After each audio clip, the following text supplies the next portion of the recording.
Hello, my name is Danton, and I'm a first year psychology student at a university in the Netherlands. And I welcome you to the second episode of the university series in this podcast, in which I interview people that I meet in my university years to learn more about their life experiences and what they think about this world we live in.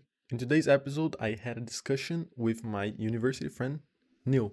Neil is a first year psychology student that I met in my tutor group in the university. He went to the US when he was a bit younger to play basketball, so he has a background in sports. But there, as he was exposed more to different cultures and to different people, he ended up learning a lot more about spirituality, especially Buddhism, Taoism, and many other philosophies that really shaped the way he sees the world around him. So expect to learn in this conversation about a lot of spirituality and very deep topics such as resilience, stress, discipline, meaning, religion, suffering, and many, many other things. This was one of the best conversations I've ever had in my whole life in terms of opening my mind to other things and learning more about different perspectives of the world. So I really recommend you to sit down and just go through that, or when you're doing something else, just like listen to it and really try to take in the things Neil is talking about, because they're very important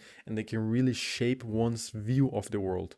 Anyways, ladies and gentlemen, I present to you Neil Jovanović. Okay, Neil, tell me, what is the life philosophy you live for? What is your life philosophy? My life philosophy. Yeah. All right. I mean, I think that there are a couple of roles in life that you can take where you can have a different philosophy. Um, I was a basketball player and I had a different philosophy in basketball than in off the court life. So I think now that I'm not a basketball player anymore, I feel like harmony is a big thing, and Wu Wei is like a concept of not forcing. It's an old Chinese concept. Um, but also not forcing. I know this kind of doesn't make sense, but it's kind of like taking the least taking the least effort for the actions, and then the actions that come in front of you that seem reasonable, you just spontaneously do them. And I feel like you know uh, just following the stuff that inspires you, that makes you passionate, and that's gonna open new doors. Because Mm-hmm. I've had so many experiences in institutions like high school and primary school, or even in basketball or wherever I was, where even if you put a lot of effort into stuff that you don't really see any light in. I mean, you're probably gonna learn for a test and get a grade and pass it, but it's not gonna open up new doors or new ideas for you to explore. And I feel like I think maybe our school system is supposed to be just helping us find ourselves. Mm. And there have been some really amazing professors that I had, and some stuff that I was researching that helped me find me while growing up. Because I feel like if I look like I'm I'm in school with you, we're both first years, Yeah. but I took two gap years. Um, I went to two different universities before coming to here. Um, and obviously, I don't have a degree from anything like that, or I don't have anything on paper, but it helped Mm-hmm. me find me and what I'm interested in, and kind of what kind of value I want to bring to society. Mm. Okay. So, yeah, because you feel like you mean the education system in general, or more as if, for example, like university to help you find yourself. For example, like high school should help find yourself, or we should stick with the high school we have now. What do you mean by the education system? What was the last sentence? Because no, because you said that the education system should try to help us find ourselves, right? Instead of just teaching us stuff about science and whatever. Yeah, but I Uh, also think that it's personal responsibility, a big thing. But yeah, yeah, for sure. teachers should tell us what's the real reason of school. It's not really great. Mm-hmm. Mm-hmm. So it's more finding that meaning, right?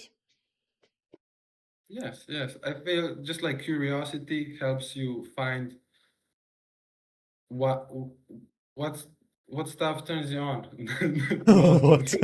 I think I know what you mean. intellectually, what are the things that you can't really explain why you like them, but when you're gonna study them or do this stuff, time is gonna go by and you won't take your phone and you won't really think, oh, I need to do this 30 more minutes because tomorrow I have an assignment or whatever. But you're just like you do extra time because you find pleasure and passion in it. It kind of ties to the thing you said about the non-effort, right? Yeah, yeah, yeah. I see. But then how do you um do this interplay between those things when it comes to, for example, discipline? Because obviously there are times where if you have something that you really love, obviously you can start doing it and you can get like a flow state, whatever. But there will be days where you just feel like, man, I just really don't want to freaking go to the gym and train, you know? But Yeah. then would that be like resistance? Would that be effort? Then it's bad? What do you think about it? What do you mean bad? Like what? Because Can like, you formulate okay, the question? because you played basketball, right? Mhm. Did you want to go to training every single time?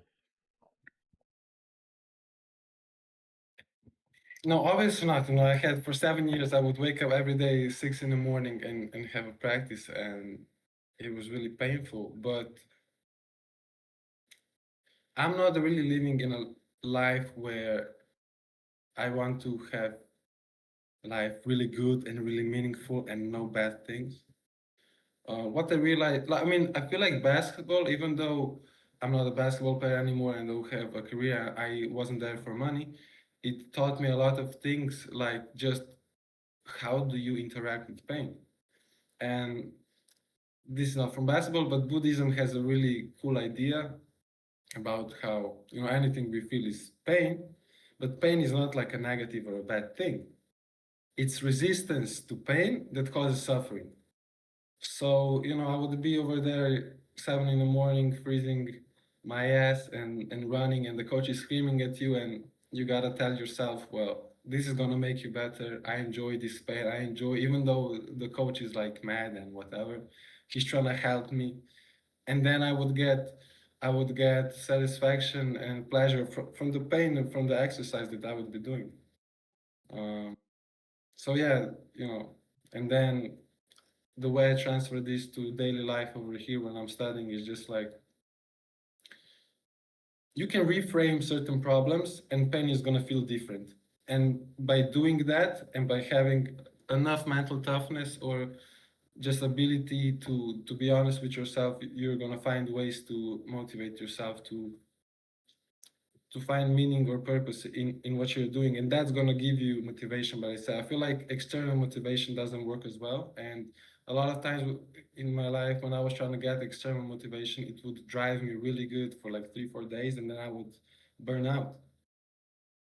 So this is why I really value harmony, because I think,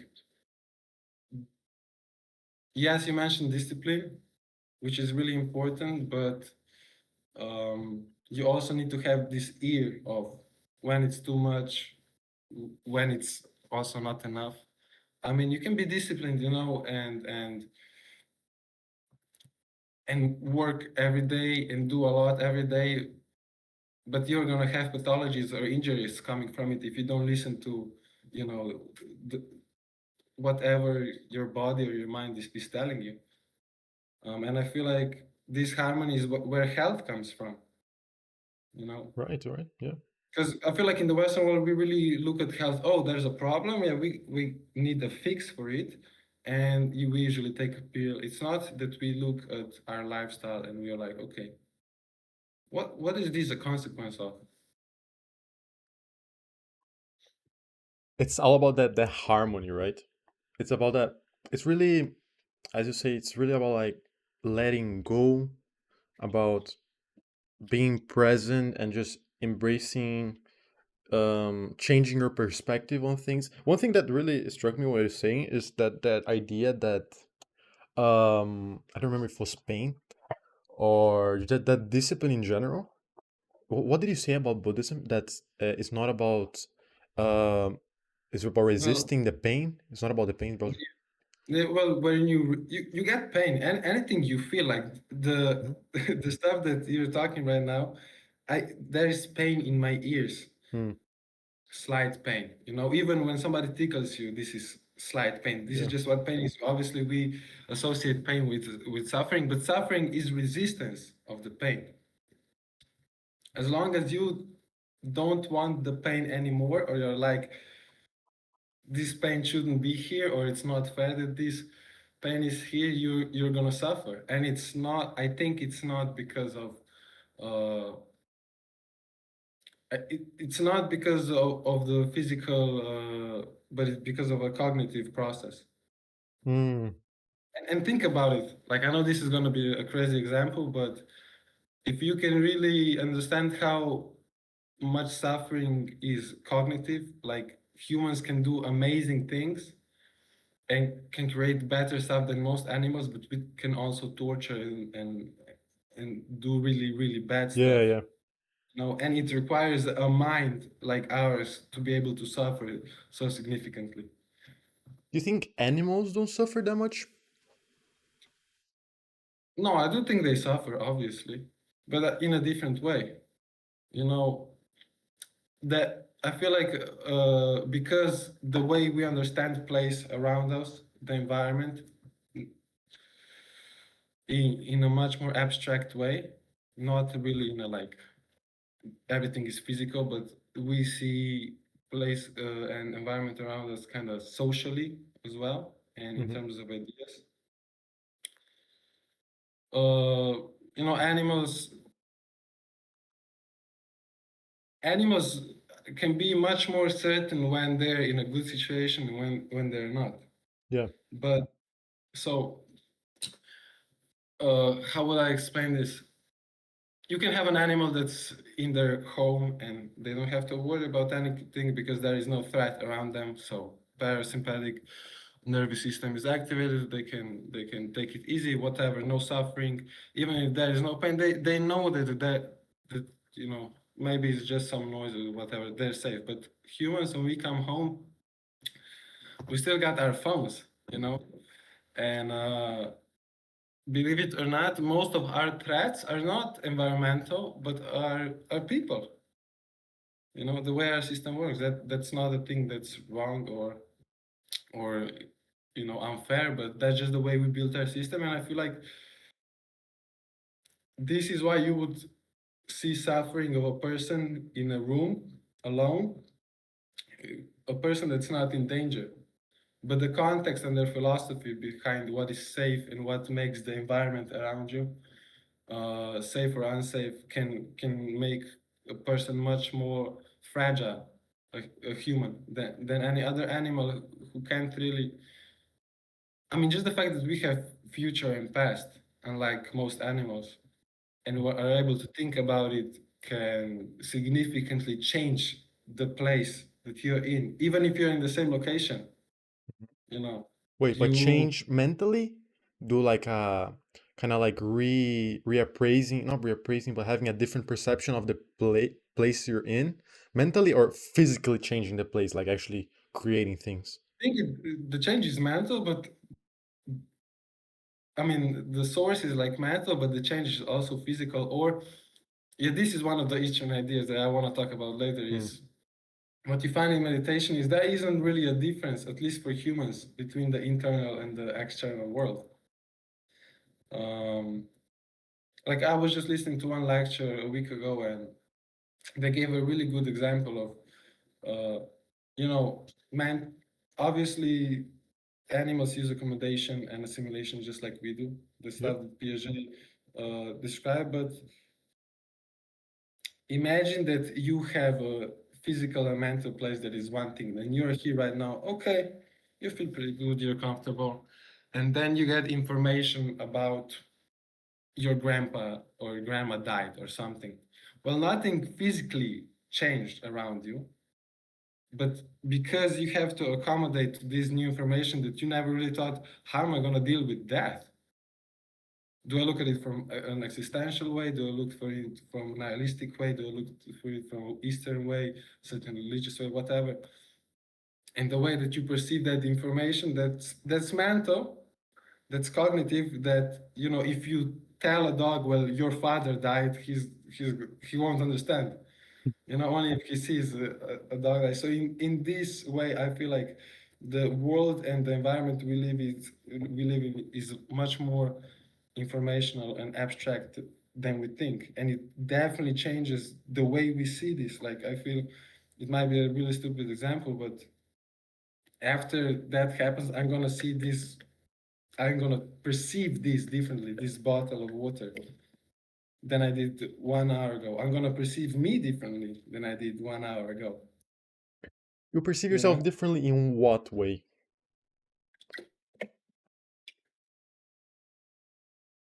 uh, it's a different self. I think these are obviously a little bit crazy ideas to talk in the Western world Uh-huh. without explaining it enough, but reincarnation, the way I understand it, is we always let's make what an action that we don't know who we are.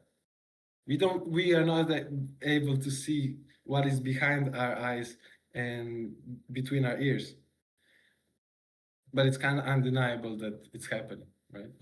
Mm-hmm. So we actively through our whole life try to find ways to interpret who we are or what we are about. And and this is kind of our whole quest. uh what is it? Oh, reincarnation. Yeah. So because there is no permanent self and you always try to make a new self and you search the world around you to try to understand what you are like, this is also the reason that you talk to other people, so you see the reactions, that the outside reactions to the internal thoughts that you project out, and you are kind of, oh, I'm like this, I'm like that. So reincarnation for me is not when I die I'm gonna be a different animal or whatever, but it's more like, well, right now I'm a different person than I was 5 minutes ago. I'm a different person than I was 1 hour ago. But I still am the same thing. But I'm some kind of a different thing. I don't know if this Different, was good. different, you mean physically, spiritually, mentally, or all the three at the same time? um, I think all of the three at the same time. But how do I explain this? I feel like the way we see the world through us. We don't see an objective world that that we try to point out with science, so Mm. something that you can measure, but it's unmeasurable. And every time you try to, every time, for example, every time you see something bad in a person, you see it because you obviously don't want to tell yourself that, but you see a bad thing in somebody else because this is a part of you that you want to hide from yourself, or you don't want to be like that. But if that wasn't any type of your experience, you wouldn't even be able to perceive it. So that was one of the things that really shocked me when, I studied abroad and went to cultures that are not similar to European cultures, and was able to see that, oh, well, they have a totally different philosophy. They see everything differently, but it still works. So this kind of gave me motivation to be like, oh, well, there is not one truth about life. Obviously, Western religions that are based on hierarchy and one way of explaining what the world is like, we want to find one truth, and it's been like that for a long time. And then when Nietzsche came and he said, that God is dead, I think that what he meant is that what science shows is that, well, the best way to look at things, especially psychology, which is really hard to measure, unlike physics, because it has the physical and the mental world, is that the best resolution of what is actually going on is gonna happen when you got enough perspectives, or maybe different theories, or maybe complementary theories. So this is also why I'm interested in Eastern philosophy and religions and cultures and stuff like that. Because now that I'm studying psychology over here really seriously, it gives me a couple of layers for every concept that we learn. I can see a couple of layers of it and can connect it to certain experiences. And obviously, we don't know what the truth is, and we can tell though when we are not telling the truth. That's true. So I think that is one of the things that we should trust. Um, and this is kind of how we know what is kind of the truth. Mm-hmm. But That is true. obviously, you can't have the problem of religions, and one of the problems that we have now with science, that we we perceive everything that's archaeological from the perspective of the current science, and we see hieroglyphs, and we think that these are scientific recordings, and oh, there were aliens and whatever. But no, these were much more mythological, deep psychological things that we cannot really perceive right now the way they did back then. Because again, if we go to Piaget, he kind of described the process of, I mean, he kind of described that knowledge is the process. Mm. Knowledge is a process, which means that there you can have a scientific fact that's objective in science. And it's going to mean one thing today, and then there's going to come another theory. And this fact that we have is going to be the same fact in terms of wording, but it's going to mean something else because the field of science or the field of knowledge or philosophy where it happens expanded or changed. So, just from the fact that in the late 18 and 1900s, you know, people thought that we figured out everything in physics. And then Albert Einstein comes and everything changes. And there are so many new holes and so much new unexplored stuff. Um, yeah, so we Wow. shouldn't we shouldn't we shouldn't really look at what culture and religions are from our perspective. I think that the best way to understand a certain religion is not that, oh, this religion is trying to tell me this, because then we Westerns are usually going to interpret every religion from a Christian perspective because we grew up in this.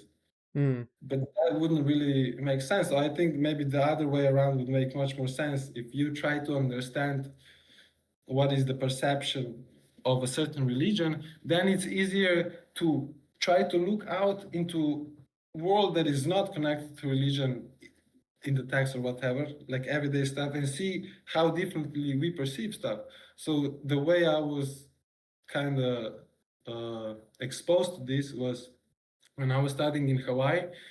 I was, I was a basketball player there, but I used basketball as a vehicle to study visual art and philosophy and anthropology and sociology and all this different stuff. And really interesting thing is that about 150 years ago or 200 years ago is when Captain Cook came to Hawaii. And at that time, Hawaiians had their own ancient religion, which was completely different. They obviously thought that, Hawaii are the only place on earth and there's just sea everywhere else. They didn't have sides they didn't have north, south, east, west. They would only have sea or mountains.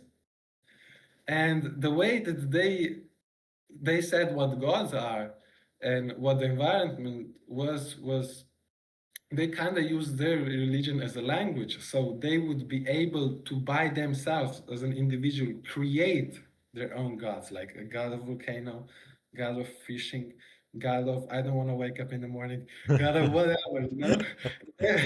And the gods were not above them, they were tools of how to interact in the world and how to interact in society. And then they were also capable of killing gods, which for the Captain Cook and people who, came there to spread Christianity was like, where is your morality? What's going on with you guys? Um, and then, studying about this and then going into nature in Hawaii, this type of experience then gets you the actual understanding of what a certain religion is like. Just like we learn a concept in school about psychology, and then through pragmatic examples and actual experiences or stuff that you notice in everyday life, you can actually learn something and understand it. Because I feel like we don't really know what we know, That's true. and we don't know how we know it. Um, so that's a paradox It's of true. And there are itself. But many things, many concepts we think and we regard them as extreme truths, right? So many things. For example, obviously, we know that 1 + 1 = 2. But like, what if it's like you said that everyone thought they knew everything in physics before Albert Einstein, but then he came and showed that everything was like guys. There's actually a lot of stuff here. yeah, So it's like when people back then thought that the Earth was the center of the universe. So and coming back to way of life, hmm, right? I feel like a lot of things we can't explain with words, obviously, and but we can feel them. And in our culture, we are kind of encouraged to push that away or have a distraction, or pay money for a distraction that's gonna, you know, kind of help us ignore that feeling. But if you are able to listen to that feeling and it's gonna bring you to stuff that is truly you and you will be able to live your life, then consequently later you will be able to articulate this feeling with words. um, I don't know if I made the good connection, but this is the connection to the Epstein Einstein idea. the who? Depths. Yeah. Yeah, that even if you have a super factual objective thing, and feeling is not an objective thing, but I just put it out there as an Yeah. analogy. You have this feeling that you develop and you listen to, and then through time the meaning of this feeling, that is your emotional type of experience, you So will be able to interpret it much better later. so it's not Just about like, the initial response of the feeling, it's just that over time, you mean? well, yeah, what do you mean? No, because you said like the understanding your feelings is a matter of you feeling them through time, and then you can get a response out of it, like can get an Oh answer. no, I was trying to say that, you know some why trust your feelings, because you can't really explain some of the feelings that you have right now. You Yeah, can't yeah. really explain you love somebody. Hmm. You really know you love somebody when you don't have a reason to love somebody, but you love them. And it's the same with feelings. When, oh, I love psychology. Why do I love psychology? I don't really know why, but in 10 years I will have knowledge and will accommodate enough vocabulary skills to kind of explain what was the process that I was feeling. Hmm. So because of that, my way of living is, I'm obviously I think a lot and I'm gonna trust my feelings, because I believe that consequently in a couple of years it's gonna make sense that I was trusting my feelings.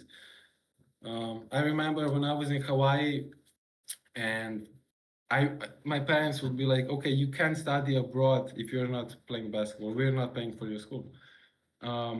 So my vehicle for psychology was basketball, and then I stopped playing basketball after a year because I saw in Hawaii that this is really what is super interesting to me, and I felt something in me. I was like, yeah, going to psychology. But if I quit basketball, there would be no more psychology for me. I would have to go back to Slovenia, and in Slovenia, I wouldn't be able to go into the psychology school because I was preparing in high school for America, not for Slovenia. So Yeah. it like rationally it didn't make sense for me to stop playing basketball if I really like psychology. But I stopped and I came back from Hawaii, and then I went to architecture university. Um, and at the time it was like, why the fuck did they make this Was it a mistake? Why did I just quit basketball all of a sudden? I was playing for like 15 years. Yeah. And then all of a sudden I end up over here in psychology. And now it all makes much more sense. But through that time I was just following my intuition and what I really felt in the world. Even though I couldn't explain it, it was like, you know, this is my example, but I think that this is an example that everybody can find in their lives of how maybe something they could feel something but couldn't explain it, but Mhm. through accommodation and growth and maturing of how you perceive and understand the world stuff, the same knowledge changes. Mhm. Have your feelings ever betrayed you? How? What do you mean? Have you ever thought you're feeling something? You had the intuition towards something, then in the end it was completely the opposite. I can't really think of any examples. But can you think of Uh, several examples of when you followed actually your intuition, your feelings, and it worked? yeah, this example with psychology Yeah, was yeah. one. Mm-hmm. Uh, I think friends and Friends. yeah, friends are a really good example of that because you don't really know what makes a good friend, but you know, Yeah, you know. yeah. That's true. That's true. That's true. Uh, and I didn't really have experiences with bad friends or betrayal or stuff like that. Mm-hmm. I think that you can get in those situations if you don't listen to this, Your heart. especially yeah, especially if somebody has status and you wanna have more status and you're like, oh, and you all of a sudden make yourself feel like, oh, I should be friends with this person because I'm gonna be Mm. happy. And all of a sudden you realize that it doesn't work. Just like when a lot of guys are like, what should I say to a girl so I can get her? Yeah. You gotta be you. You can't fake it for 15 years, So yeah, I think honesty is a really big thing, just for health in general. If you're not honest about the pain and stuff like that that you feel, you're also gonna get really sick. And if you're not honest about what you like, you're gonna end up in a situation where you're a slave to a situation. How do you relate this to psychology? Because we learned in the social psychology that our self-image is very biased to confirm what we our vision of ourselves and of many people around you is really biased to be comfortable. So Yes. how do you think regarding as that? Because we have to, you said, What prioritizing prioritizing the truth is kind of like the best case scenario with yourself and just showing truth to the world, right? That's kind of the best case scenario for yourself, is gonna bring the best outcomes for you. but what is truth? Hmm. I Then think then honesty is much more possible than truth. that is right. That is right. How do you know if you're being honest though? Well, Oh, you know honesty. if you're not. I think you know if you're not. Yeah. Okay, so it's not about the truth, is about being honest. So if something feels right for you, even though it's not, because that's what I'm trying to like get my my head around it, is that okay, we learned that we have very biased self perceptions and perceptions of others. Well, are those biased self perceptions, are they considered honesty if they are what you think? Yeah, You think so? yeah, yeah. Obviously, because there is not one universal truth, and we don't know what the truth is. So, if you, let's say again, I have a bottle over here, and you're colorblind, and you see a gray bottle, you're not lying. Technically, yeah. No?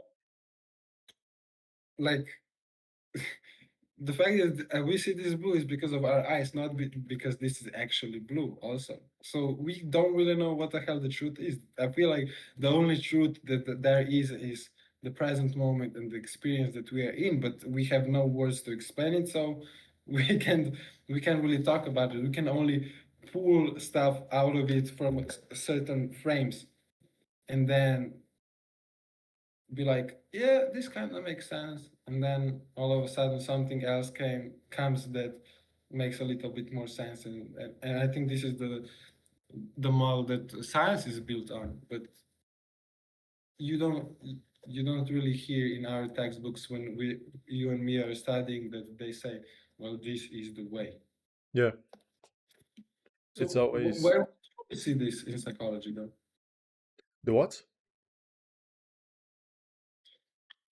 Just truth and the relationship with all of that. Where do you see this in psychology? Where do I see truth in psychology? Yeah, the question that you asked me Hmm. before. No, How would because you ask? um, because there's this no, yeah, but now that you separated truth from honesty, now that I didn't have that distinction very clear in my mind, but now that you separated, it makes complete sense. Because yeah, it might not be true, but yeah, but there's no truth. What is truth? How do you know? But yeah, like as if, but if there was an actual truth, something that actually existed, you living off honesty would be just implying that okay, that's what you think. So even though it's not right, that's what you think. Even though you're biased, even though you have all this those sub processes that impede you to have a the most rational judgment, you're still being honest. Still feels right. So I'm actually curious. How would you help someone? Let's say you have this one person that you know, and that person tells you like, I'm completely lost in life. I'm doing a job that I absolutely hate. I feel like all my friends are fake. I feel like I'm putting a mask on every day. Would you tell that person? And he's like, oh yeah, my hobbies, I actually go to the gym, but I hate going to the gym. I always have this feeling that I have to go, and all those things. What would you tell a person like that that's living life in that way? I've been thinking a lot about the therapeutic process, and I think the most honest way to approach it is that I'm not a guru and I don't know stuff that's gonna save your life. So I'm not gonna be here and tell you this is what you have to do step by step by step, and it's gonna work and your life is solved. Why I'm so interested in religions and philosophy is that, and in language in general, is to be able to perceive what is the philosophy that certain people use to explain the world around them. And then when they explain what their problems are, what you notice a lot of times in psychology, because as you said, we have defense mechanisms that want to make us comfortable and keep our self-image positive, or because sometimes it's really useful, you might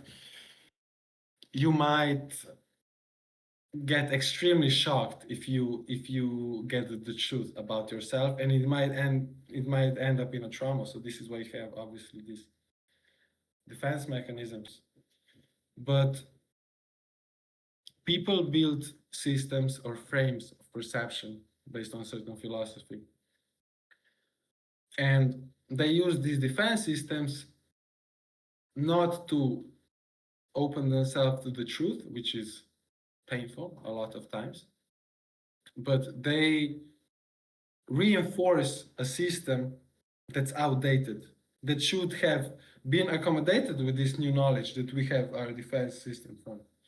So, how I think I should approach a therapeutic session is try to understand what their philosophy is based on, show them in which parts of their philosophy doesn't really make sense. So, their pillars that hold the house, which is their philosophy, and gonna destroy a couple of pillars. It's gonna shake, but it's going to give them a new room to explain the same situation in a new way. And I think it's really important that it's not me who tells you how you're supposed to live your life, but to create room, a mental space where you can curiously go out and explore and find your new way. Because if look, in the Western science and Western world, we have too many examples of, especially in America.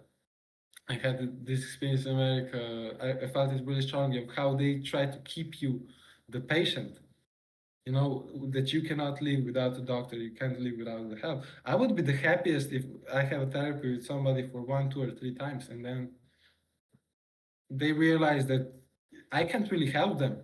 Only they can help themselves. I can only help them show that it's only them, and this is Mhm. everything that there is in the present moment. Do you think have you ever gone to therapy? Have you ever done therapy? Yeah, once, but it wasn't therapy for mental health reasons. It Mhm. was more like I went to ask the psychologist about what the psychology field is about. Oh, okay. No, I Yeah. don't have that type of experience. Do you have it? No, no, I never went to therapy. But I was gonna ask you that. Do you think because we're studying psychology and everything, but like you said, uh, solving those issues is purely us thing, you know? It's purely on us. So would you go to therapy? Knowing that, would you actually go to a therapist so you can whatever he can do a treatment on you?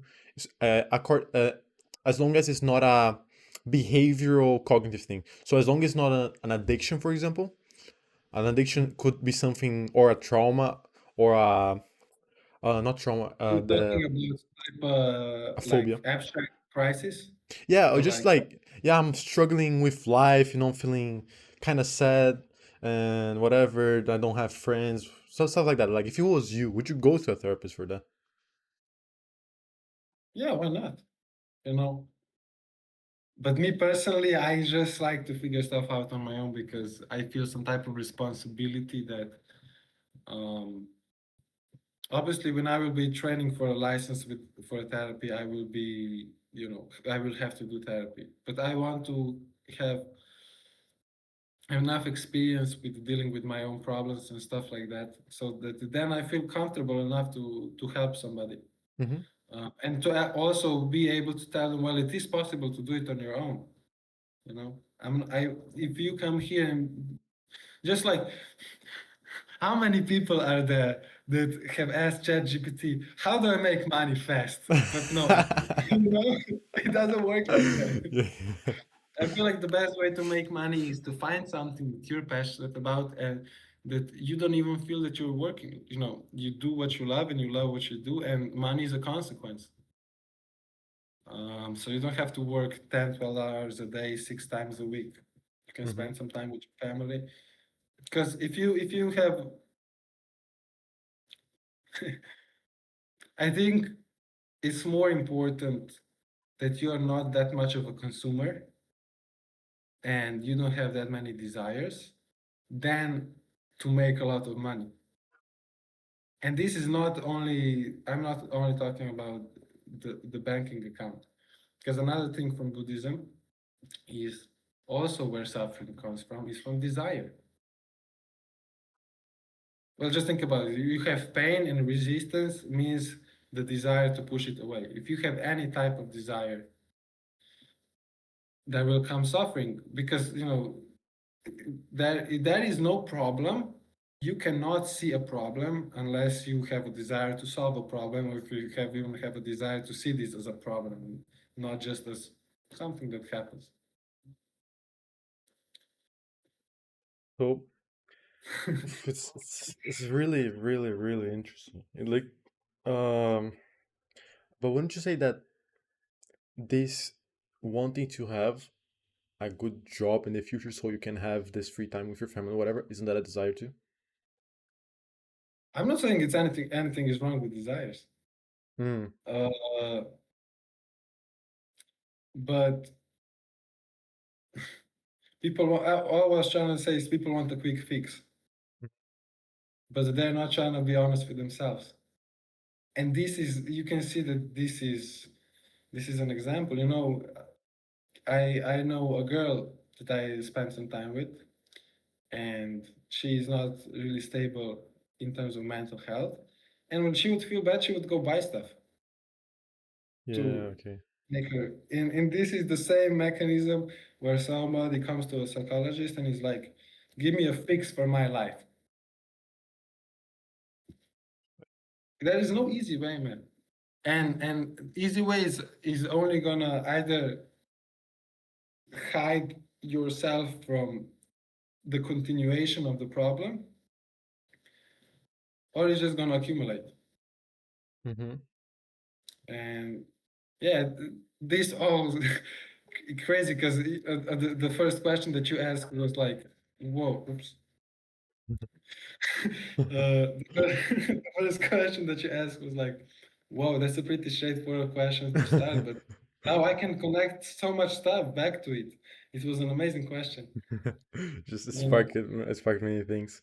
Um, it's I'm still like wrapping my head around all those things because it's very very deep.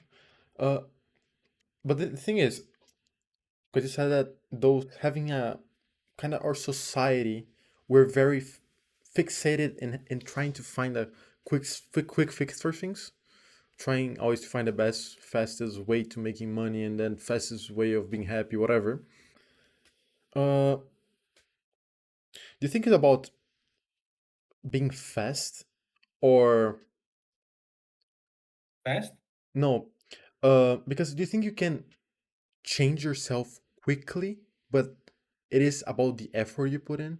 So let's say, do you think people can have, so if I'm in a very bad situation in life and I'm saying like, okay, I actually want to change. I want to face everything, everything. I want to like look and then just live my life honestly. I'm gonna like be honest with myself. Do you think someone could change yourself themselves fast that way? Because in the end, you said that we search quick, fast things and easy ways out, and easy or just we just focus on the short term gratification by numbing our feelings, our desires with I don't know food or just scrolling on TikTok, whatever. Those are the quick and fast ways, easy ways to getting out of it. But then, what if someone says like, okay, I wanna fix myself. I don't want it to be something for now, for today. I want to actually fix myself. Do you think someone could do this fast as long as they had the capacity to just look at themselves and be completely honest at themselves?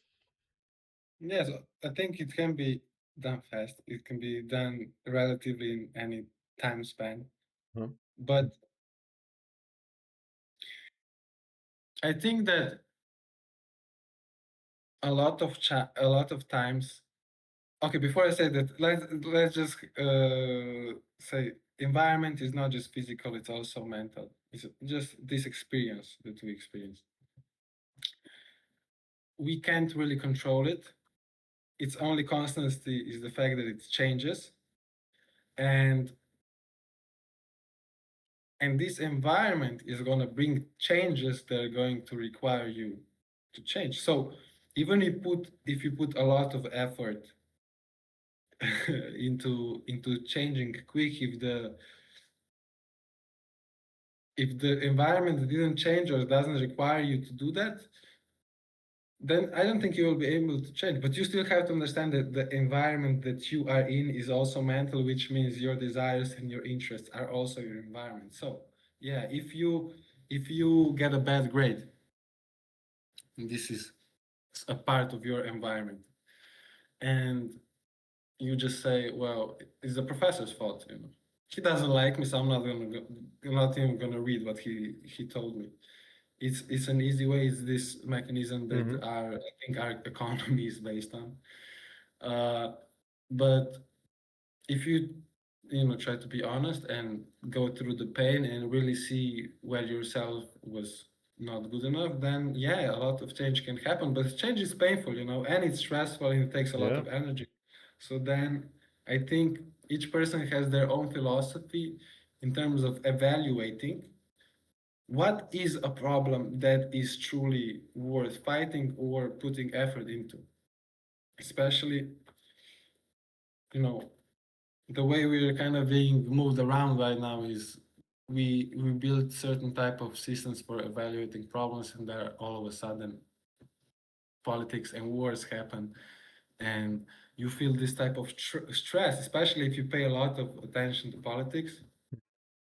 You feel a lot of stress of what is going on in the world, and then one week, I don't know, I'm studying and I don't feel any stress. So we have these systems in ourselves that evaluate everything, and then based on that we see if it's worth it. But yeah, coming again, you can have this evaluating system that is healthy and an evaluating system that is not that healthy. And the this is why in the start I said I'm not so concerned about being so good all the time, Mhm. because now this is an idea that's the main idea of Chinese philosophy, Taoism and stuff, is that as soon as there is something good, there is going to be something bad. Yeah. Um, so, and as soon as if you can say that something is beautiful, there has to be something ugly. There cannot be something beautiful without anything ugly. So, in this way,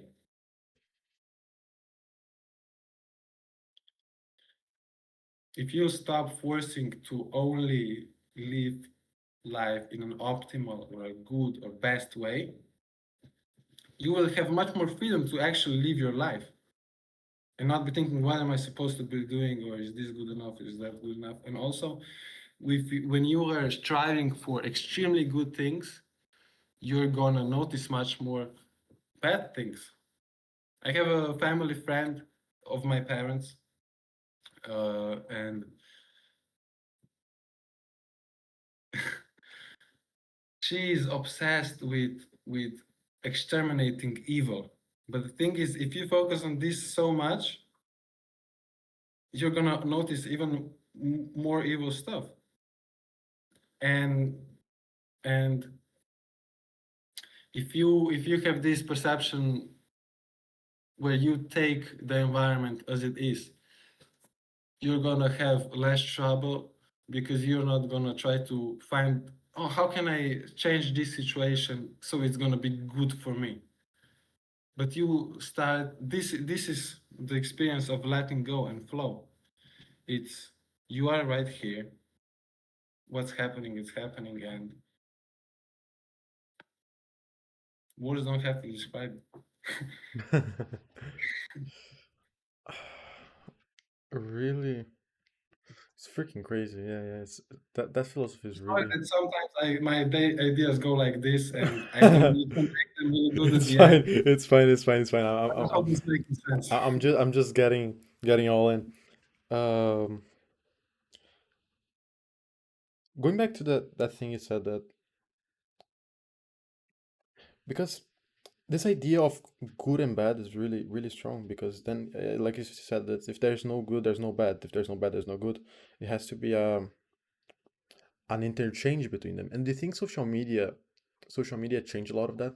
Social media influences that a lot, because then you're constantly seeing people that are extremely beautiful. It's people extremely that are considered extremely beautiful, and then you have all these social comparisons of people that are extremely rich with people that are extremely poor, and then you have all the time you scroll past and you just see comparisons, and then just this kind of reinforces the extremes. What do you think about that?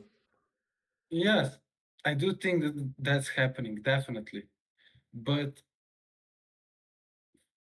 I think that the reasons that these things are being pushed by certain people with a big influence is, when you ask yourself what is good, you don't really know how to explain it. You need to articulate it with a couple of things. Let's say good is something, and it's, depending on the situation, is described, and it's formed out of different building blocks, like a good person, healthy, works hard, would do da, da, da, da, da. And these people with with the power of memes of all things, help shape in us what constitutes what good means without our conscious awareness of it. By our consumption of a certain of of information within a certain philosophy, our evaluation system changes. And by that, I mean, you can design what a system of economy is going to be, what money means, how I mean, what is good, what is bad. Just for me, the craziest thing is like you can talk to anybody today and be like, ever since COVID, we've had global debates. Certain debates of certain types, certain times that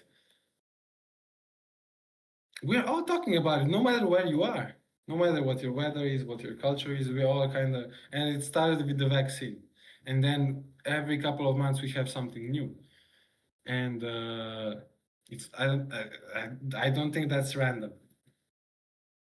I think that you need to have a certain type of capacity of perception that you build into people so that they're capable of talking about a certain dilemma. And you also need to put them in two groups. Because if there is only one group, then there is no debate. So, I don't want to be a conspiracy theorist or anything like that. But I do think that with the help of AI and the way science works, where, you take data from social media and you use it as practice data or testing data for algorithms and models, you can really see how you can shape humans, their behavior, their mentality, and stuff like that. And I think it's definitely happening. It's just these are things that, because of the current morality that we have, are not the things that are they're very taboo, you know. But I Wait, think what that is very taboo? the fact that somebody, or not, obviously it's not one person or one group of people, but that people put a lot of money in influencing our perception and evaluation systems through memes and through media and through everyday stuff that we see. I mean, I can really feel that in America. When I was Mm. living in America, I come from a small country, it's 2 million people, and you have freedom of speech, obviously. And growing up, I could say anything. I'm not a racist or homophobic or a person that's like trying to play a victim or a person that's trying to find a scapegoat. But I would try to see where norms have their limitations, and I wouldn't really have a lot of consequences. Obviously, it helped me grow a healthy person in terms of behavior and what I do and what I say. But in America, I felt this huge social pressure. There's like 350 million people that don't really have that much in common compared to some smaller nations. Mm-hmm. And there was this force that absolutely everybody could feel, that no matter who you were, there would be some information that would come on your phone in the morning, and then you go to school or to practice or whatever, and all of the other people are going to know about it. And you're all going to talk about the same thing that was irrelevant yesterday, but today we all are talking about it. And there in America, there was really a feeling where I had that you had to have a certain type of opinion. You had freedom of speech, but you were only allowed to say you were only free to say what you were allowed to say. So it was a lot of us versus them, and because their system is very capitalistic and there are obviously a lot of opportunities, which means that there are a lot of opportunities to fail as well. Mm-hmm. People would be very afraid. They would feel some kind of a pressure in terms of, well, my metaphor was like Drake is a god for them. And by that I mean that you have certain celebrities and people that are influential that show norms and then people follow them. They don't really think about them, but they see that, okay, somebody is higher on me on this social hierarchy. It's very easy for me. I'm not high right now, but it's very easy for me to fall down from this hierarchy, the way the system works. So I'm gonna see who is on top and try to be just like them so I can slowly, with those traits, go higher and higher. And this is where no honesty is. It's You're not all truly honest to who is you. You are always thinking, who am I supposed to be? Who should I be in your eyes? And I think that that's I don't think it's wrong or whatever, but I think it's unhealthy and it Mhm. leaves consequences in people, and it kind of forces people to get further away from who they really are or what they think they are. Do you think we should, at all points in our life, feel like as if we are already ourselves? What? Because there's this idea that people always want to be.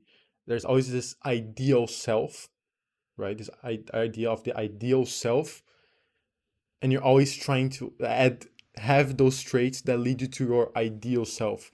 How much do you think you can regulate this?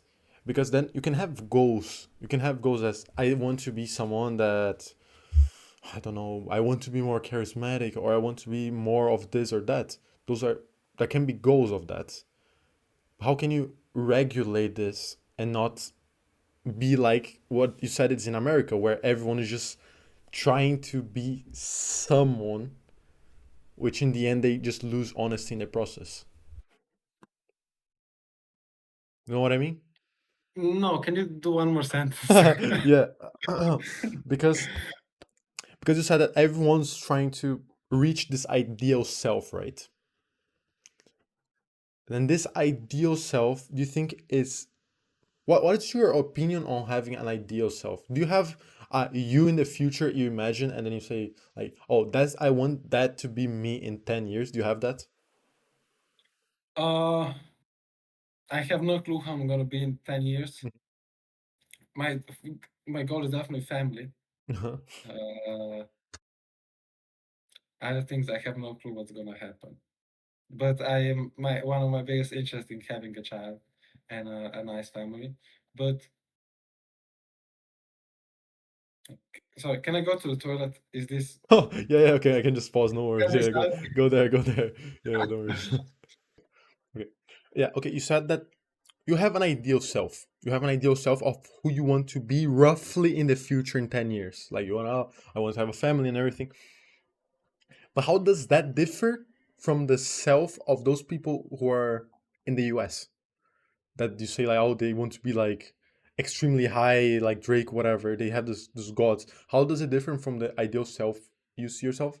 And what is that difference in honesty? You're asking how my personal goals are different from America's, or No, just how, what is the difference that makes one goal more superficial and less honest, like those people, what those people in America search for, as for what should we actually aim for when thinking about an ideal future self? How can we be honest in that process, you know?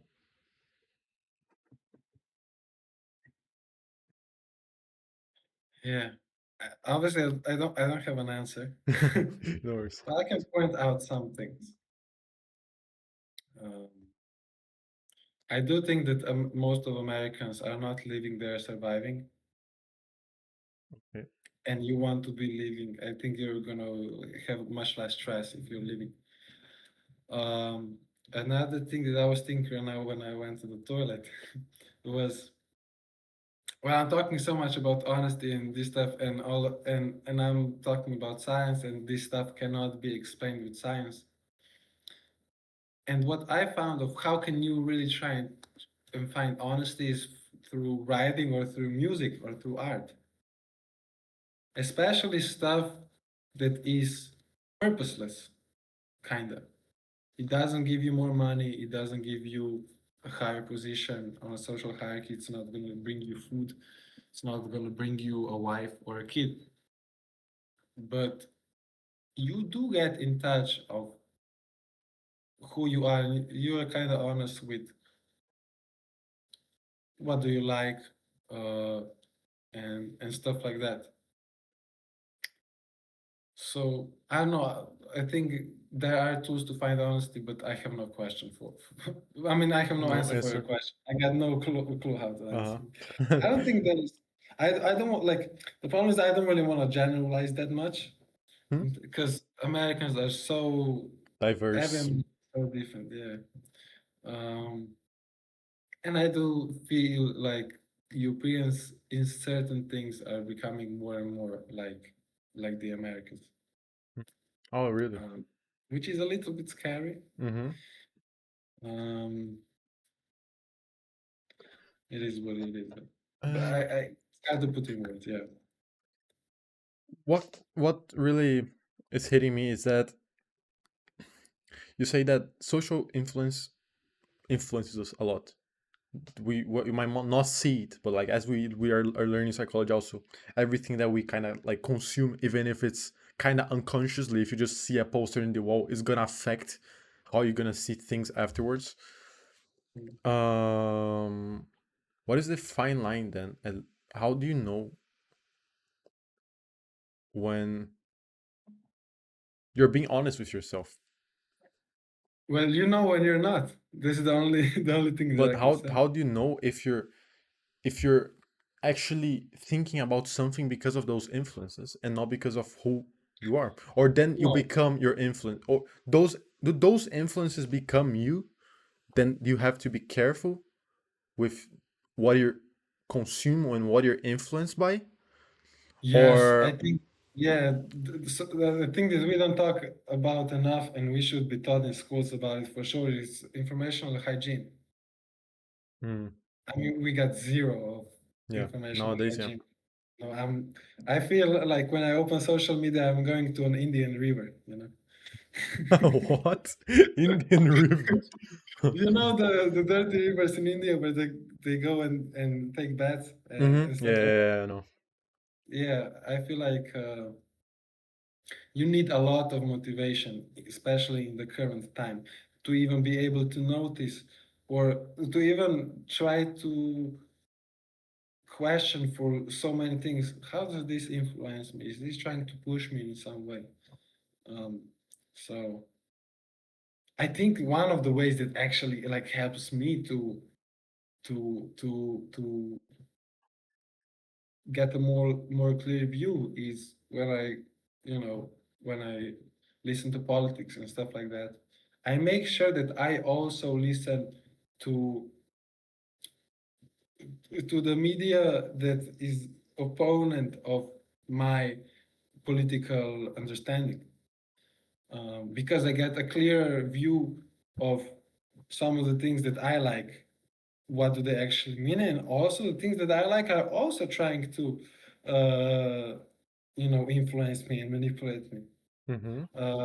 It's so funny that we have, oh, our political opponent is bad and is trying to manipulate and lie, and the guy that I'm supporting or the party that I'm supporting is not lying at all. Like, no, obviously, Yeah. it's not that way. So yeah, I think it requires a lot of motivation, but there are definitely always gonna be ways that they're gonna get through where you will not notice it, or even the thing is that what I noticed for the first time with the vaccine in COVID is no matter what you say to a person, even if they know really well that it is not true, a certain statement, if you're gonna throw it in their face 100 or 1,000 times,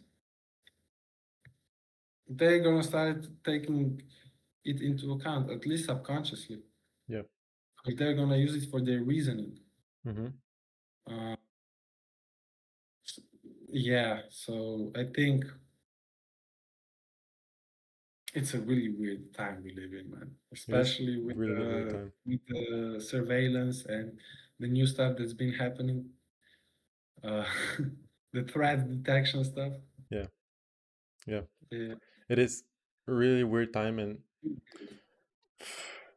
it's it's hard to know nowadays um, what we actually, who we actually are, and what what are we're just doing, because we're so bombarded every day by so much that, like you said, that our environment shaped us such in a strong way. We, our perception all times is changed. Like me from 5 seconds ago is not the same person. My perception of everything changed.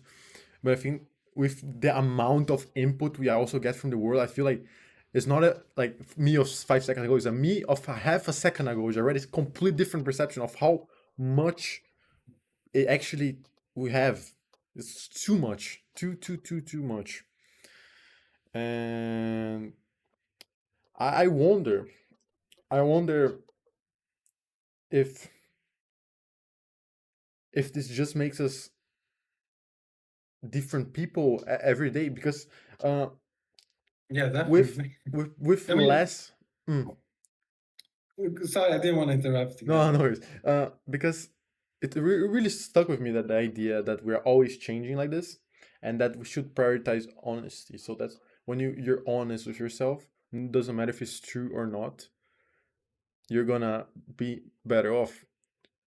But because of the amount of input, how much does the honesty actually change within yourselves?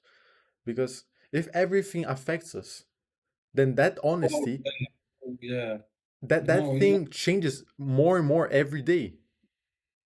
definitely, definitely. Uh, so yeah, I wanna connect two ideas. Mm-hmm. First, you said about how we are a new self every day, and I think that this is not something that's new in humans, but this is a simple evolutionary mechanism where you have mosquitoes, and there's one mosquito that lays 1,000 eggs, and maybe out of these 1,000 eggs, 20 mosquitoes leave, and one mosquito happens to lay the new 1,000 eggs. So I think in a similar way, we do, either if we look at ideas or self. So we think of 1,000 ideas. Most of them, these ideas, are going to be pretty bad. Like probably a lot of ideas today that I said were also very bad. But there is, one idea that works and opens a door and creates something new. And I think because we don't have enough energy, and it doesn't make sense that we would be just like mosquitoes, where we would make 1,000 babies and maybe one makes it to 18 and then makes new babies. We have ideas, so we can, and our perception of self, so we can have this abstract, not material, abstract death and rebirth cycle. Okay. And Of ideas of of ourselves. this is Uh, I mean, if you go to any religion, this is kind of what they talk about, especially the Egyptians. um, like the Eye of Horus. hmm. It's an interesting story, but let me connect this back to the thing. So what yes, you said honesty. Obviously, in the same way our honesty works, we honestly try to figure out who we are. We are different than yesterday. We are being honest differently than yesterday. And I think that's kind of scaring me is we learned about conditioning. And earlier this year, I was studying how does it how does it come that there are scapegoats in certain societies that are under pressure, mostly economically, um, and that it's justified in these societies that they are the scapegoats and they deserve it. And it was really interesting when we were learning about Paulo and stuff, where the dog gets fed and there is a little bell, and then a month later when there is a bell and there is no food, he still Or gets, salivating. Yeah. right? In the same way, the way a scapegoat construct even appears is you have a certain group of people. It's usually a minority. If it's not a minority, it won't really work, uh, because people are not really bound to hating themselves a lot. But what happens, especially you can see this through memes, is they condition disgust, the emotion of disgust. We don't we look. Can you say again what are the basic emotions? Happiness, sadness, anger, Happiness, yeah, pride. the disgust. Is Yes, that one more? yeah, no, it's surprise. Yes, Yes, surprise. happiness, sadness, surprise, disgust, and anger. Yeah. All right. So we don't really know what the fuck disgust is. We don't really experience it that much. We kind of Yeah, only see it in food, right? kinda, yeah. And we it's kind of hard to pinpoint it or notice it, but there is this type of conditioning happening through memes and through media, that because we don't really know what disgust is, it's really hard for us to notice it and understand that we're being influenced in this way. But you are being shown a certain scapegoat community member Hmm. with something that is disgusting. It's conditioned, and then after 1,000 memes of this type, you are going to start this kind of, you have your attitude a little discriminatory towards this uh, towards these people, because and the attitude will be, let's clean it up. This is how you notice it, actually. This is also how you know that it's based on disgust. Mm-hmm. It's dirty. They condition you to perceive somebody dirty when you see them on a person, and because you want your environment to be clean. And this, when they say we're gonna clean out these people, and you see what ICE is doing right now, Yeah. stuff like that. Well, these people in America are being conditioned to, you Feel know, disgust toward this group of people.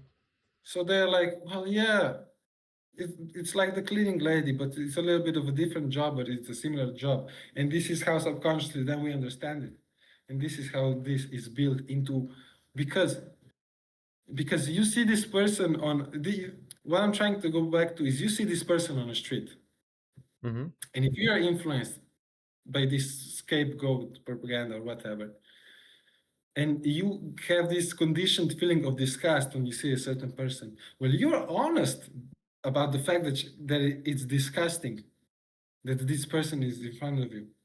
So then you're like, well, I'm not lying right now, but it's not really moral. So yeah, I think it's, we live in a really weird time, in a really weird time. uh, But then, but I in that still would case, trust honesty more than, I would still trust honesty more than facts, mm-hmm. or at least not facts more. Maybe the same amount.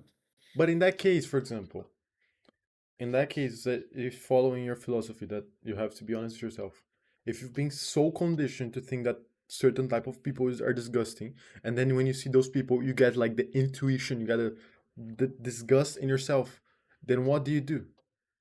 Do you follow your own intuition? Do you follow what is right? Do you follow morals? Obviously, it depends on your personality and your whole life. But if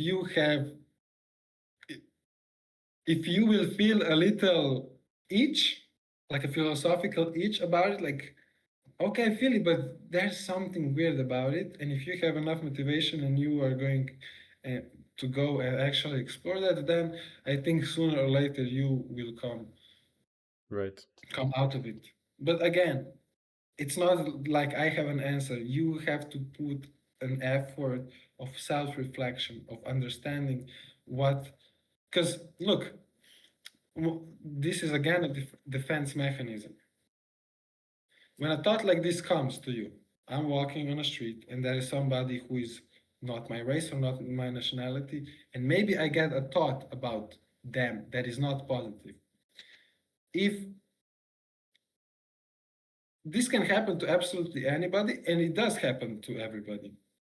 But you are racist if you say, well, this is not my thought, huh? Or, well, there's nothing wrong with this.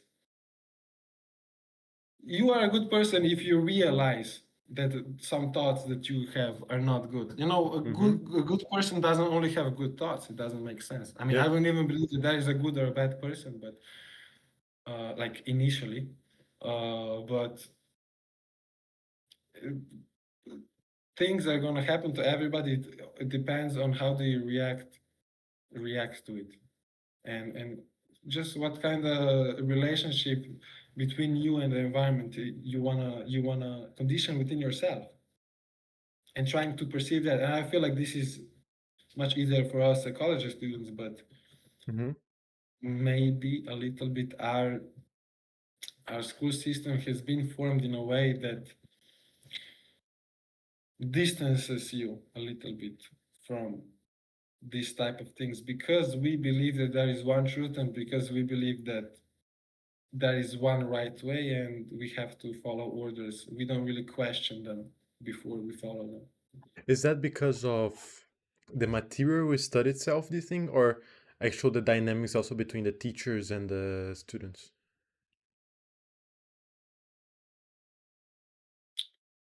Interesting. I think it's a deep cultural thing. I don't think teachers are to blame. I think teachers are like a consequence of the system that's being built and what actually brings value within the school system. Yeah, no, but I mean when I'm just saying about the teacher-student relationship as a result of the culture, education culture, not the teacher itself, but how the system actually is created so this interaction can happen. Do you think that's the problem? Or is it that they when we Yes, go to just the school? mentality of a test, mentality of a test. The problem with this is there is only one right answer, and which is there is only one truth, and your whole life you're doing tests in school for years and years and years. So why wouldn't it make sense for a normal person that's been in school their whole life that their whole life is a big test where they have to do the right thing? And then you don't really know how to do the right thing because you never went deep enough to figure out what works for you. So you try to find an external example, and this is what I was talking about America a lot.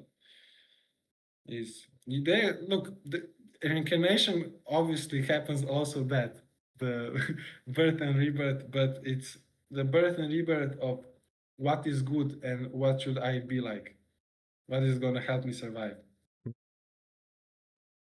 Because think about it, how many people are saying certain political opinions or certain statements today that if they said them only 2 years ago or 3 years ago, everybody would be like, Well, what? Yeah. you know, because one thing that just came to my mind right now that's regarding to the school thing. How does do you think the universities nowadays are they doing a better job, or I don't know in relation to before, but do you think universities are better? For example, our university, do you think it gives us a good sense on how to actually critical think, or still is very like s- truth based? Uh, yeah, I think our university does a good job of us of helping us critically think, but I just don't have enough experience to be able to comment on that. Mm-hmm. You know, I've been a basketball player before. I've had all of my interests, but I'm not an expert, so we can talk about this in a couple of years. And one thing I also really struck me is that those schools having giving us that idea that we have to follow and find the truth always, that we have to do the right thing, we we have a problem in life, we go there instead of looking at ourselves. When you're studying in school, I don't know something, what do? I open a book. I don't know something, what do? I ask the teacher. It's always very external. Mhm. And then it just makes me wonder a bit. People from the next generation, so people that are like in school right now, that are growing up with AI, that's gonna end up being the default thing. People are just gonna end up, when they have a problem in their life, they just ask AI. Literally Yeah, everyone, they just, oh, I don't know what to do. Ask the artificial intelligence. And how much is it gonna influence us? How much can people use this in the future? So when kids all depending on AI to get those answers for their questions, what if they can just, some of the politicians just go like, yeah, let's add a bit of propaganda in that, just make something so the children ask questions, is how they can solve this problem, and then there's just a bit of information there that just kind of like primes their brain, like you said. yeah, but that's been done, I think, since we were monkeys. Probably. But yeah, this question about AI is constant for me, and I think that with more of our interaction with the world going through AI, because I've been really thinking about it as a psychologist, right? Mm, Like, are there just going to be AI therapists? And I think that what's going to become really, really valuable in the next 30 or 50 years is human touch yeah. and honest human taste and human honesty and human vulnerability and stuff like that that you can really get from a machine and machine cannot understand. Uh, but in schools, I don't know what's going to happen in schools. I'm pretty sure we're going to have teachers. It would be like, because the way I see school, at least primary school, how do you have it in Brazil? Is it like how many years of primary and high school, or how do you even call it? Yeah, you have, before the primary you can study until like 6 7 or less, then you have primary until 11 12.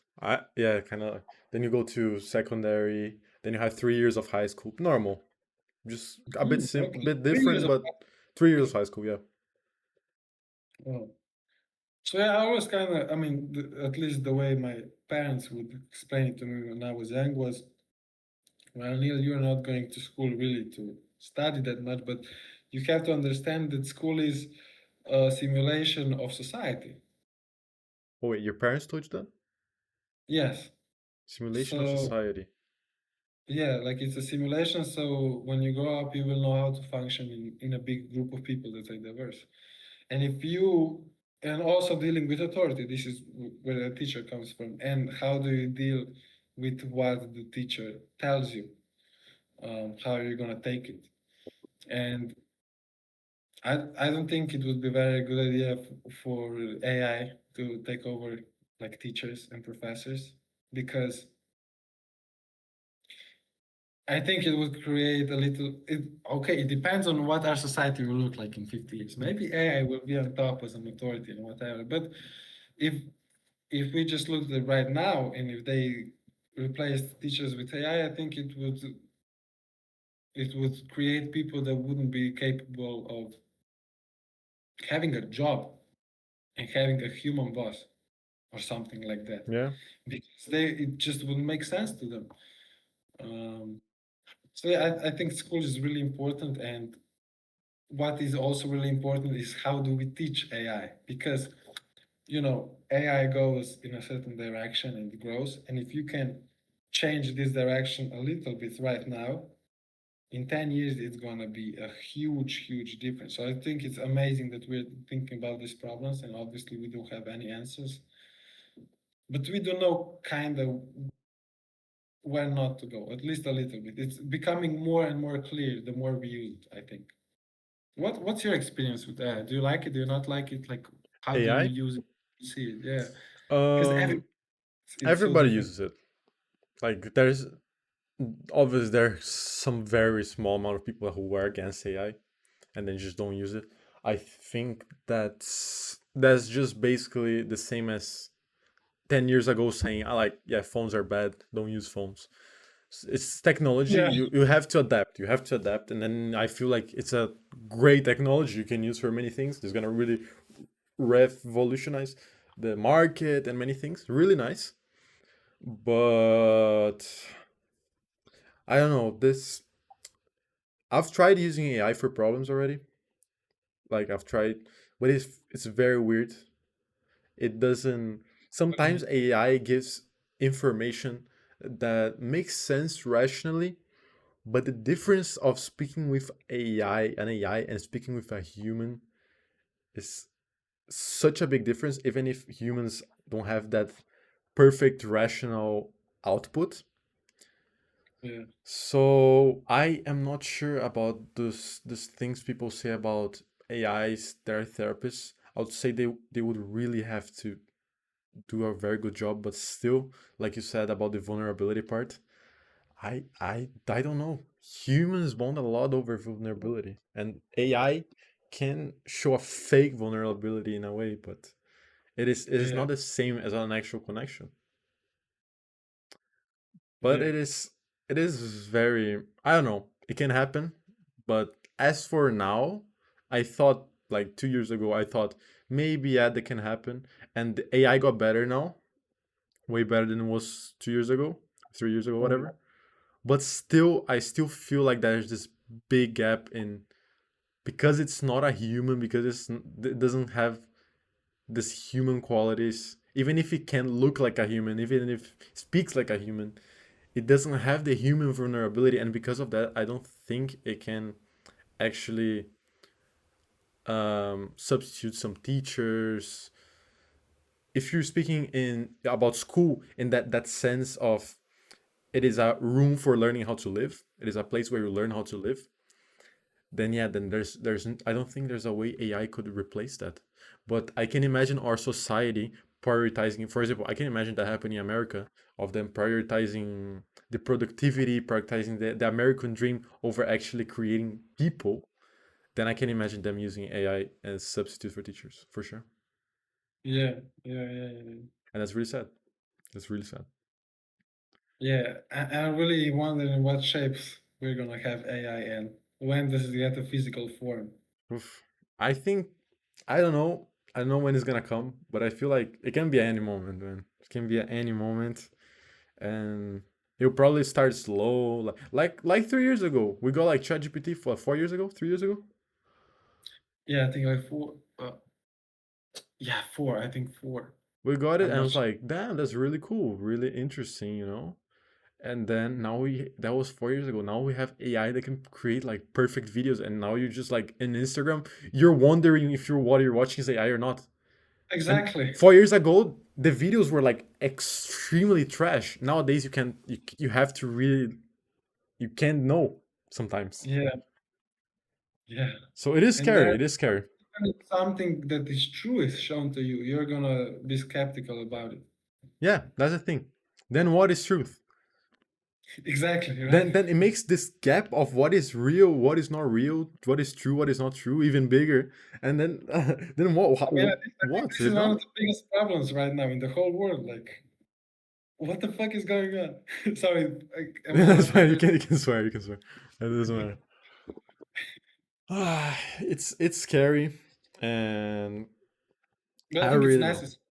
It is necessary. It's technology. I feel like if they said, if they didn't release ChatGPT and they said no, let's keep this hidden, someone would have created it. I feel like technology is a Yeah, process that it's gonna go on, and no matter what, it's just gonna evolve. I feel like one point humans are gonna just end up destroying themselves just like that. I feel like, because the more you develop technology, the more the chances that the better things are. But like atomic bombs and stuff, to what point can we go with that? man. f- Politics are a crazy thing, and money is a crazy thing. I think that we don't really understand any of it. But yeah, I don't know what to say, man. Uh,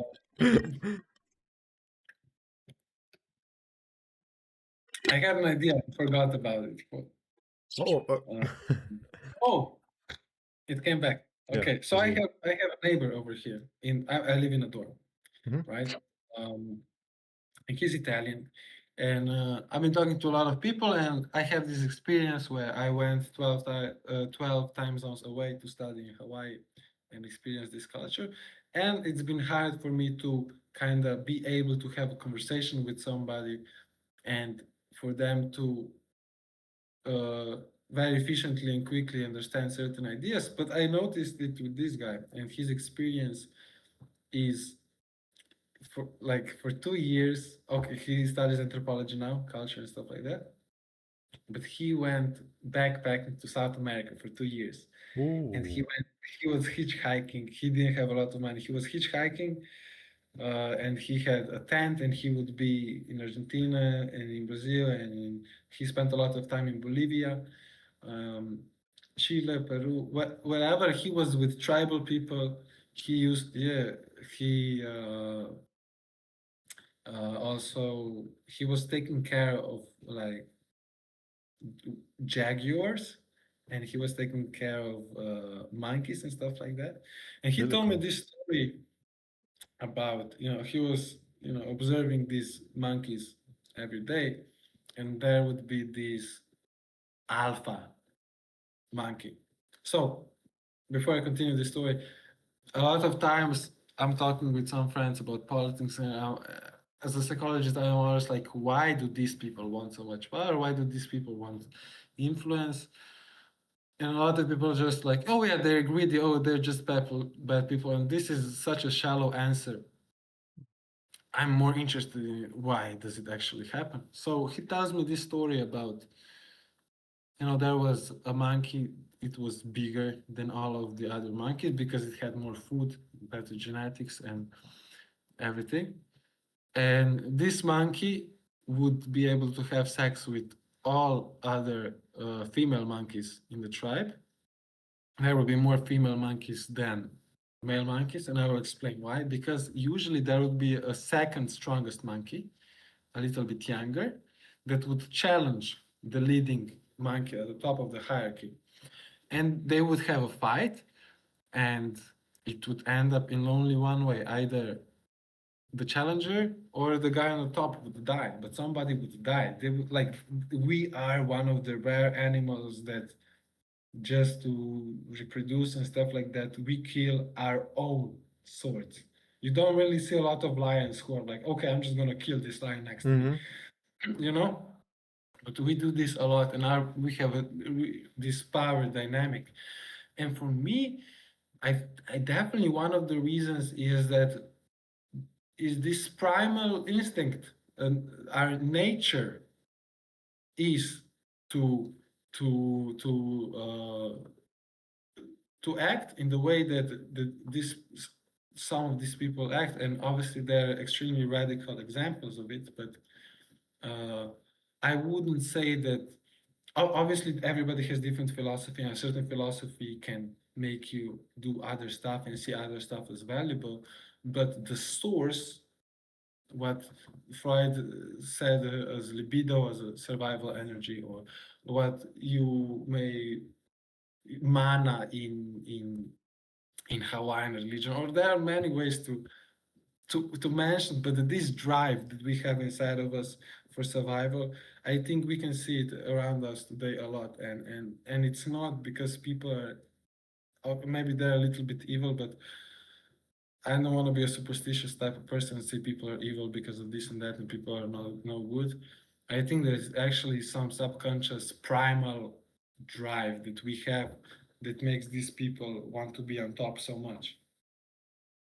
So that's why this giving saying an answer just, oh, those people are just, they're just crazy, just psychopath, just whatever. It's kind of They shallow, right? probably are they Hmm. probably are psychopaths though, Could because be, we could be. created a system that where empathy is looked at as vulnerability. This is why AI works so good, Hmm. if you think Yeah, about it. if you think about it, So, yeah. and if you're a Machiavellian, so if this means if you are going to have joy in taking advantage of others, and you are going to perceive morality as something that, well, they know that bad things can happen to them. So if I do bad things to you, well, I think that's moral and that is just.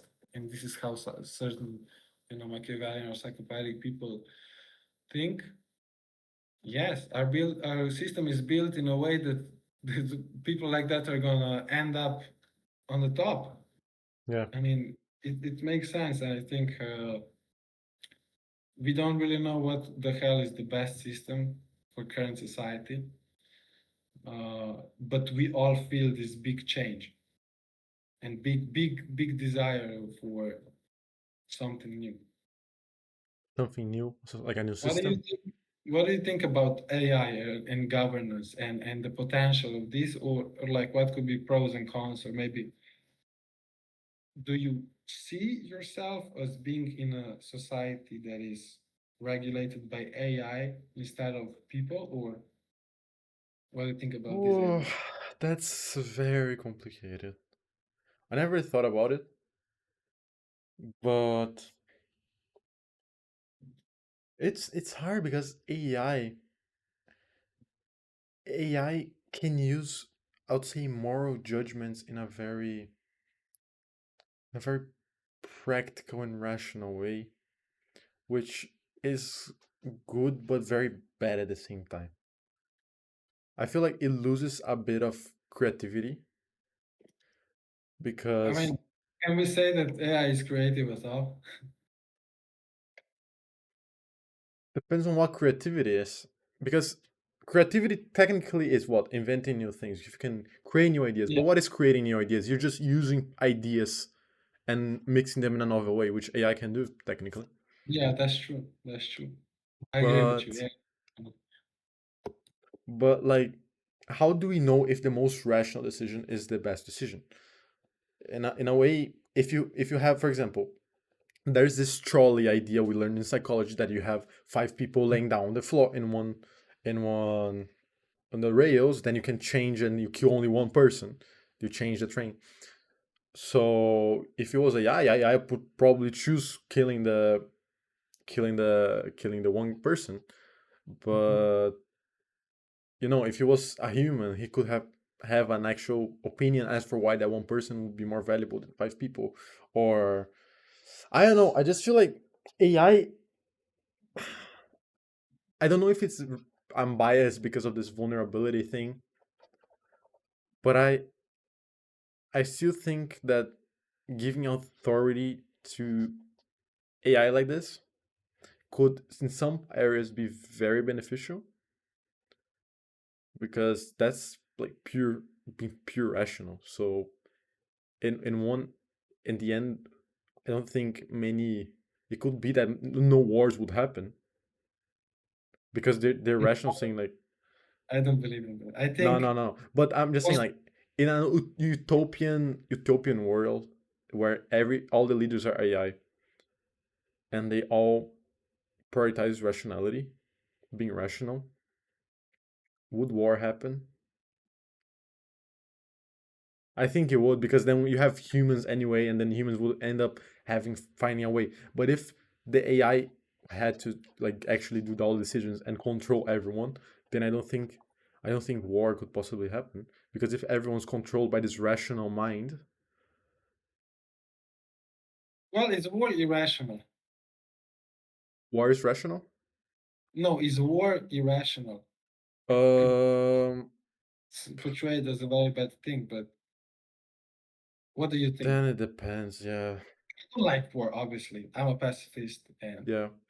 I don't want violence. But for me, the way I look at politics is just a global example of what is actually extremely individual. And you can see all movements in politics as similar to what archetypes or little sub-personalities are that within you, that Jung and guys like that developed. So I think that, for example, the reason that we have so many fascist-oriented movements today is because of this primal nature and stuff like that. We all have this capacity in us, and if you push the right buttons for certain people, you can create a movement. So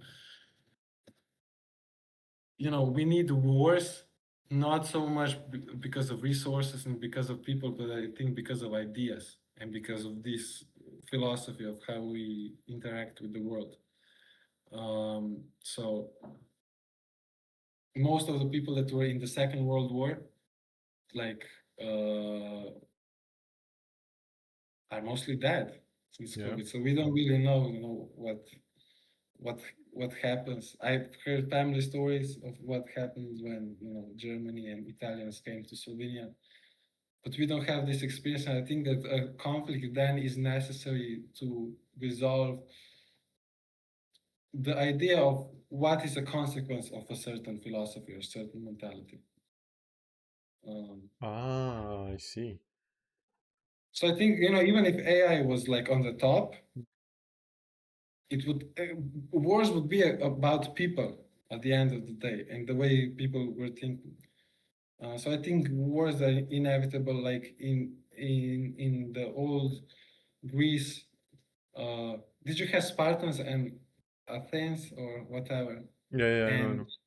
they were in very good relationships, and but they were getting stronger and stronger, and they did not want to have a war, but eventually it happened. Mhm. So I think conflicts are necessary.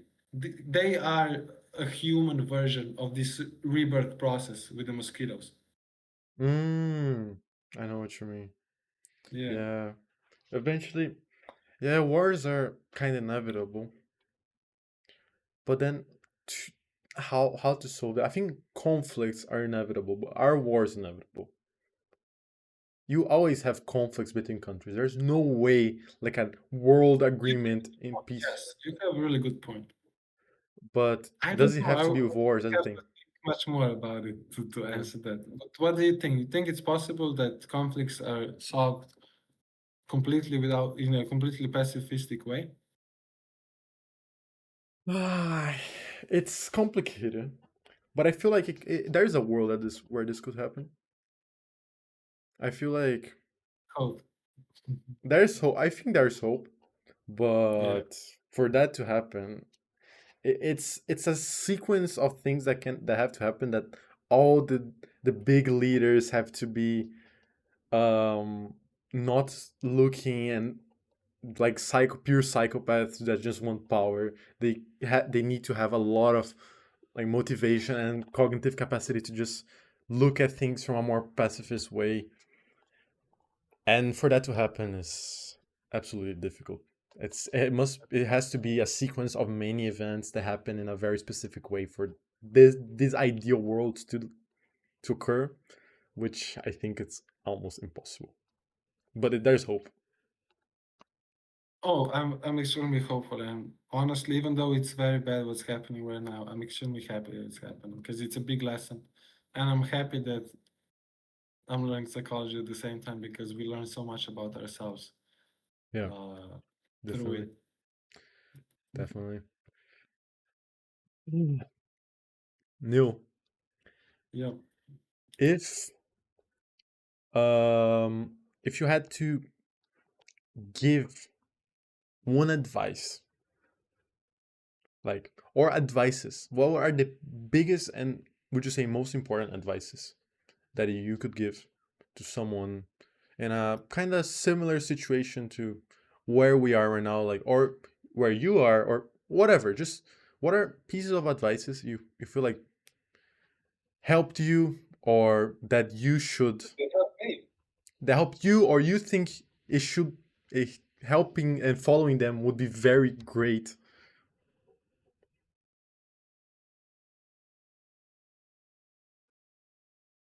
It can be one, it can be many.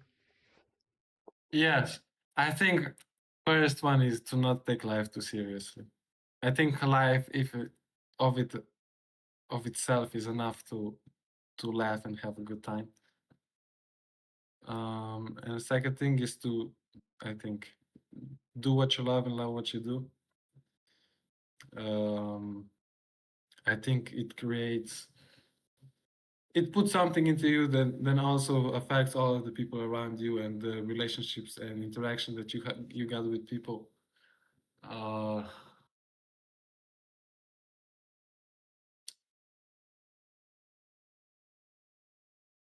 Advice. I don't know. Look, it's all on you. I'm not here to give that much advice or to give fixes, but I think, yes, honesty, just what we started with. I I see. didn't know that I would be saying this, but it is one of the underlying premises for a healthy life, I think. Um, And and start, would you say you're happy? oh, I'm really happy. Yeah. And Uh, and I think I've had painful times, and especially when I had this big transformation from a basketball player to a scholar.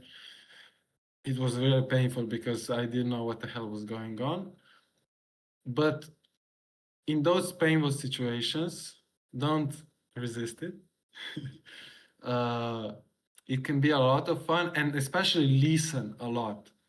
I During that time I was writing so much, I was making so much music, I was making so much art, because in these painful moments when your blindfolds are taken off because there is a shock that opens your eyes, there is a lot of extremely valuable information. It's only edible at those times. It is extremely painful, but it's extremely beneficial, and this is what honesty is. I think one of the big things about honesty is looking at the truth, even if it hurts a lot. looking at the Uh, truth even hurts a lot. yeah. I don't look. I'm not a guru. I'm not an expert. I'm nothing like that. So Mm. who knows? Who knows? I Well, mean, if that's how you yeah. see life, if that's how it helped you, if you feel like you're happy now, that could be that's I was perfect. more happy before I knew that. I just happy, man. Uh-huh. I like life. I feel life is beautiful. Uh, and one of the big things that definitely helped me with this is certain Eastern wisdom, because it allows you to see a connection between you and the environment. You know, Mm. everything, even the social environment that I talked about and the physical environment that we perceive around us, is actually happening here. Mm-hmm. And this interaction between the environment and self, which self we don't know what really is, and this interaction, this flow that we are in, if you trust this and if you realize that this is you, then you are going to see yourself in every other person. When you love yourself, then also going to be able to love everybody. You're going to be able to trust everybody. Obviously, I've been betrayed, and there have been examples like that I was trusted somebody and maybe I shouldn't have trusted them, but at the end of the day, if I perceive everybody with trust and openness, I see that people open up and I can have a good time with anybody, and yeah, don't make enemies for no reason. Yeah, yeah, Really. valid, valid. The Western society really reinforces the idea that the individualistic idea. Do you think happiness can be found more in going beyond yourself? uh Like you said, that brings you happiness, but a thing that I would say is also that happiness is a thing that's a very Western goal. What I'm aiming for, because happiness, mm-hmm. sadness, Yeah, there. for me to feel more in harmony and to have more consistency, what I am looking for is peace more than happiness. And to be able to slow down time sometimes, to feel like I'm not overwhelmed. Um, and I value that a lot. And I know that happiness a lot of times also doesn't depend only on me. I can't really control all of my results or what other people do to me or what happens around me, but I can control to a certain degree Mm-hmm. my reaction to the environment and how I perceive it. And do I try to make myself problems every day and make it harder and harder for me every day? or do I, try to find a peaceful place and let go and let life come to me? So I the goal shouldn't be happiness. It should be just this harmony that you get by being honest with yourself and just living life, just living, experiencing the world around you, and being Yeah. kind of one with what you're experiencing outside and inside. Yes, yes, yes, yes. I think when you're not forcing and really trying to see, the things come to you and you see more beautiful things than ever before. Like especially I like the appreciation of little things. Like when I'm walking on the street and there's like a beautiful building or there is just a graffiti that might look ugly but it's very sophisticated, or appreciation of small stuff for me brings a lot of satisfaction and happiness and calmness and being happy that I'm in a certain environment. Neil, thank you very much. Thank That you, man. was a great conversation. Wow. Thank So you. interesting. It was very, very, very good talking about that.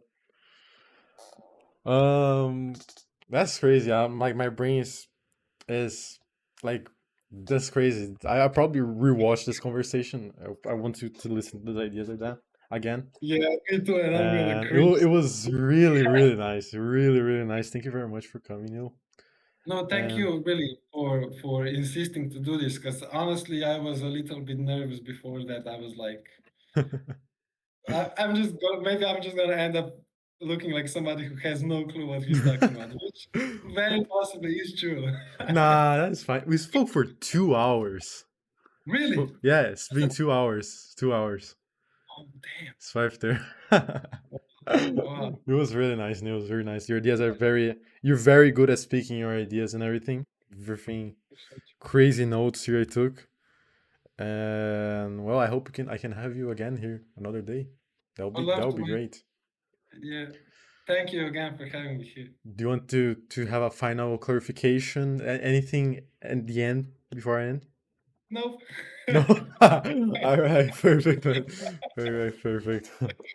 Yeah. Okay.